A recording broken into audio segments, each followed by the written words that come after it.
dan orang itu akan sembuh. Saudara, Yesus menunjukkan tanda-tanda yang ajaib dan luar biasa yang mengikuti penyampaian kabar keselamatan. Seakan-akan tanda-tanda ini memberikan keabsahan bagi kisah kematian, penebusan, dan kebangkitan Yesus Kristus. Dan sesudah Tuhan Yesus berbicara demikian pada mereka, terangkatlah ia ke sorga, lalu duduk di sebelah kanan Allah.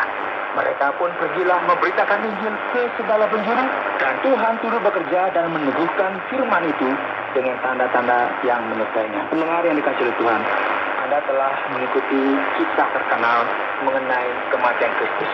Kematian yang dilanjutkan dengan kebangkitan yang penuh dengan kemenangan. Kristus telah menderita segala-galanya, menderita dengan berat agar kita tidak perlu lagi membayar akibat dosa-dosa kita, dan juga tidak menderita karena kejahatan kita. Kiranya Allah memberkati kita hari ini pada penutupan penjelasan dari Injil Markus. Anda sedang mendengarkan Jalan 66 dalam rangkaian kisah Injil Markus pasal 15 sampai 16 yang dijelaskan oleh Pak Yohanes dalam topik kasih Kristus. Kita akan lanjut dengan pertanyaan-pertanyaan di sini mengenai episode terakhir dari rangkaian Injil Markus pasal 15 dan 16. Ada sebuah film, The Passion of the Christ, dan beberapa orang yang menonton film tersebut menganggapnya terlalu kejam, sehingga adegan pencabukan dan penyaliban membesar-besarkan kekerasan tersebut. Bagaimana menurut Pak Yohanes? Ya, kita perlu memberikan perhatian di sini terhadap fakta-fakta historis. Penyaliban itu saat itu adalah suatu tayangan yang kita boleh katakan sangat mengerikan. Ya, tidak semua orang bisa membayangkan dengan tepat apa artinya dijatuhkan suatu tuduhan seperti itu dan diperlakukan sebagai seorang tawanan pada masa Kekaisaran Romawi. Suatu kerajaan militer, ya, suatu kerajaan yang berorientasi untuk merebut dengan ganas, garang semua yang ditaklukkan oleh mereka. Nah, agar kita memperoleh sebuah gambaran bahwa penyaliban yang sebegitu kejam hanya ditujukan bagi para penjahat yang paling jahat, bagi orang-orang yang dianggap keji dan menakutkan bagi masyarakat. Jadi penyaliban dikhususkan bagi mereka yang memang tingkat kejahatannya adalah tingkat kejahatan yang paling jahat, begitu ya. Oleh karena itu diadakan pengeroyokan di muka umum, ya, agar hal tersebut dijadikan contoh untuk mencegah orang-orang berani mengambil tindakan dalam kategori pelanggaran berat. Jadi kembali ke dalam The Passion of Christ yang ditanyakan tadi, ya, meskipun sebagian komplain bahwa film tersebut terlalu keras sehingga banyak dikomentari, ya, meskipun demikian tentu saja film tersebut sangat mendekati kenyataan yang kejam yang bisa kita buktikan. Penjahat itu harus memikul suatu batang kayu seberat 20 kg dan dihantam dengan sangat keras, dipukuli. Orang tersebut dicemooh dan diludahi dengan cara yang seperti kita tonton di film tersebut. Bahkan arkeologi menemukan adanya orang-orang yang telah disalibkan di mana tulang mereka telah dilubangi. Kita tahu bahwa selain hal ini terjadi sepanjang proses penghukuman berlangsung, mereka juga mematahkan tulang dari orang-orang yang mereka salibkan. Jadi, kita dapat menyatakan bahwa adegan-adegan dalam film tersebut menunjukkan sesuatu yang luar biasa. Mungkin boleh dikatakan di luar realitas sesungguhnya. Benar, ya. Kalau adegan-adegan itu keras, karena memang peristiwa penyaliban itu pada hakikatnya sangat mengerikan dan penuh kekejaman. Sewaktu Kekaisaran Romawi menjatuhkan hukuman yang dikhususkan bagi penjahat-penjahat yang paling ganas waktu itu. Jadi, film itu mendekati kenyataan, tetapi sebenarnya kalau ditelusuri, yang nyata itu lebih parah lagi daripada film yang menyajikan tentang penderitaan Yesus, begitu maksudnya.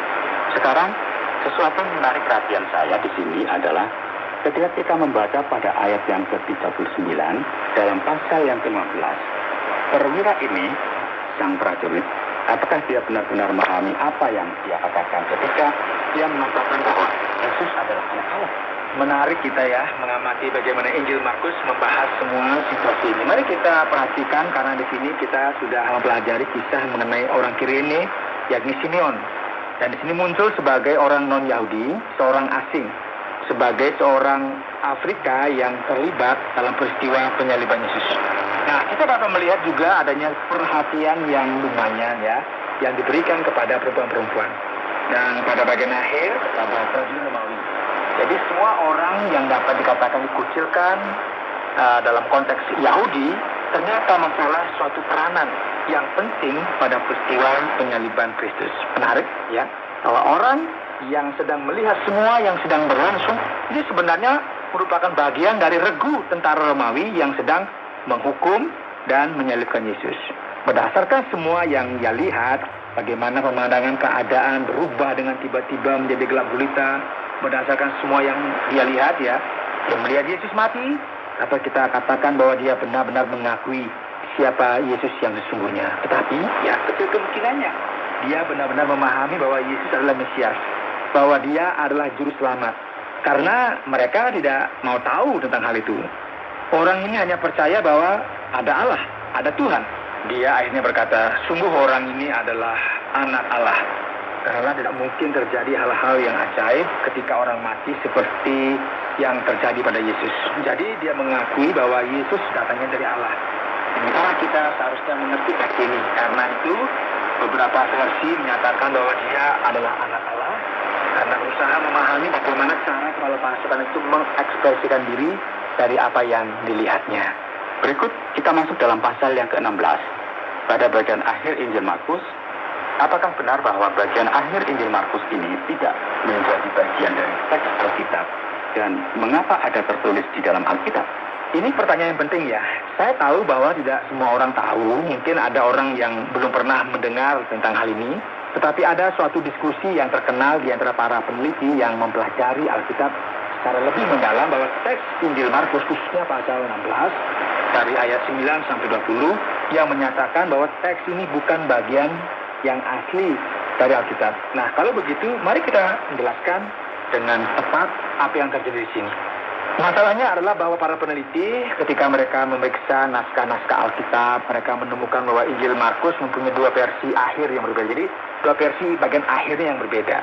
Satu disebutkan sebagai bagian akhir yang lebih panjang, dan satunya lebih pendek.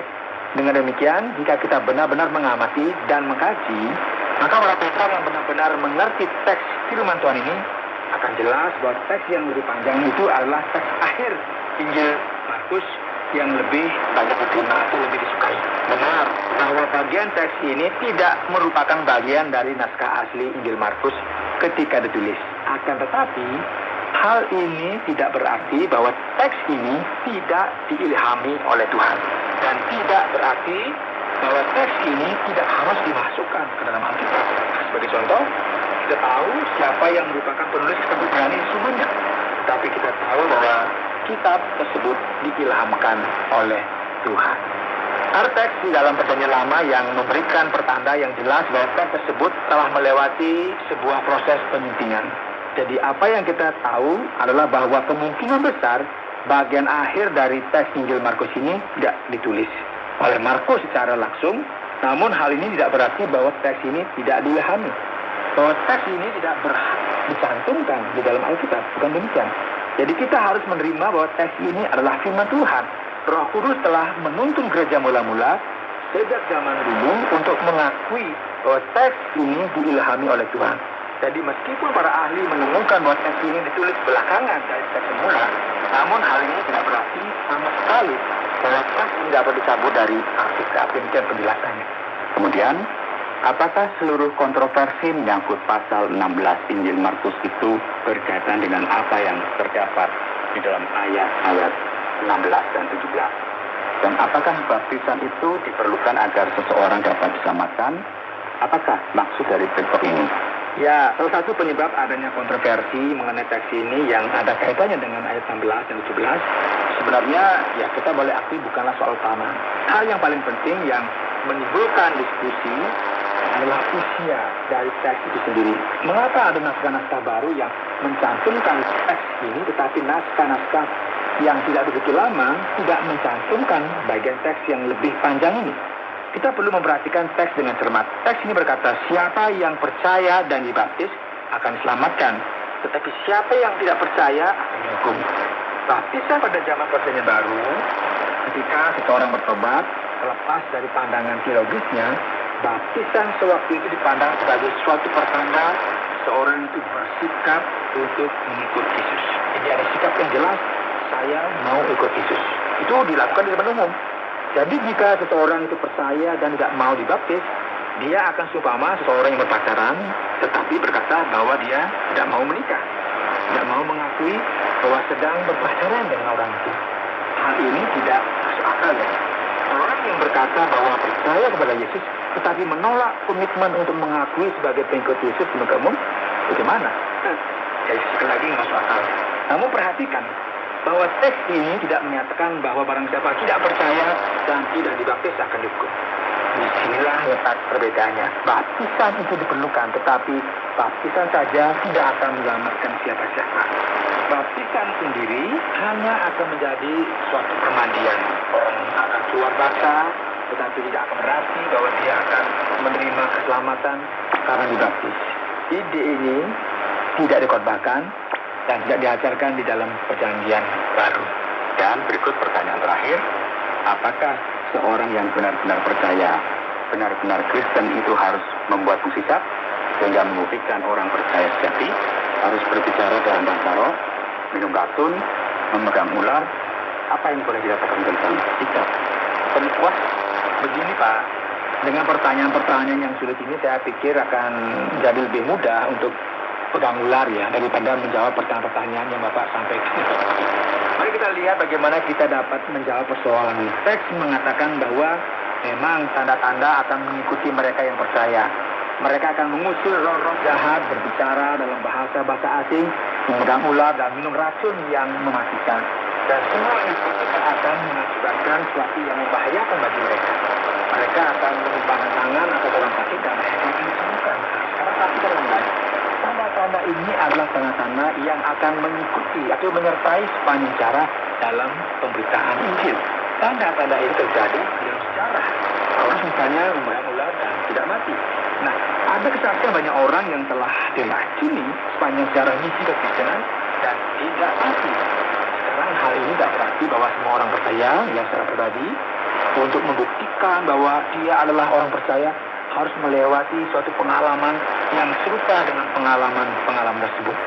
Seorang tidak perlu berbicara dalam bahasa roh untuk membuktikan bahwa dia adalah orang percaya. Tidak perlu juga mengusir roh jahat. Tidak perlu juga memegang ular atau minum racun yang mematikan. Ini bukan suatu tuntutan pengalaman yang harus dilewati oleh setiap orang Kristen. Perikop ini adalah suatu pernyataan umum tentang apa yang akan terjadi pada masa depan pada sejarah gereja Tuhan itu sendiri. Baik, terima kasih banyak Pak Yohanes untuk jawaban-jawaban yang sudah diberikan. Dan Anda yang sedang menerapkan Jalan 66, kita sampai pada bagian